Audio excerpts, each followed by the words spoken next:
Murimu wa aflatoxin ugumagira mbembe ciagethwo na guku bururi-ini mamilioni ma ngunia cia mbembe ciagethwo ni ithukangitio kuumana na kurwara murimu uyu. Mwaka muthiru thirikari yathukangirie ngunia milioni 2,300 cia mbembe kuumana na aflatoxin.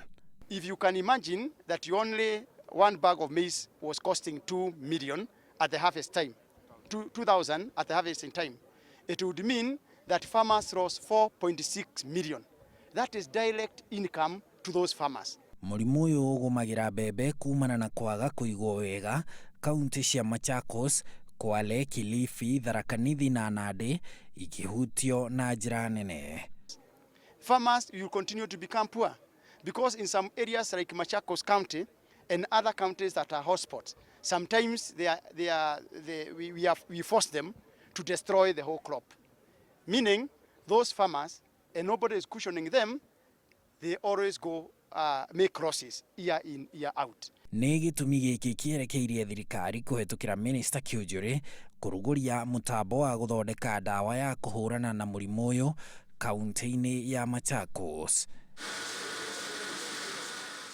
It is a very advanced technology, but very easy to use. For example, we have seen that 1 acre of land will be applying 10 kgs of aflatoxin. In the course of helping our farmers, we are asking governors to come in so that we can use this as subsidy to our farmers to start with.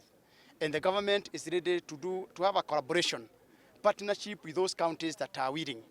Because by the end of the day, if you look at the amounts of maize that we are losing from the same 1 acre of land and comparing with the application of aflatoxin, it will be a benefit to the farmers. But with the aflatoxin, it means those farmers can now be able to develop, they can become proud Kenyans, and we shall be fighting poverty in this country. Ona mweri wa mugwanja mwaka uyu thirikari ni rigakwanirira ati makunia makiria ma 125 ni meguthukangio kuumana na kugumirwo ni aflatoxin, na mundu angiria kwa ihinda mbembe irwarite murimu uyu.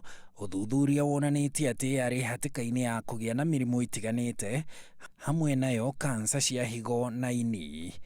Is that we shall be able to prevent our people from contaminating the disease through consuming of maize and other staples that are already affected by aflatoxin. Handu-ini ha Inooro TV, njitagwo Harun Njoroge wa Maina.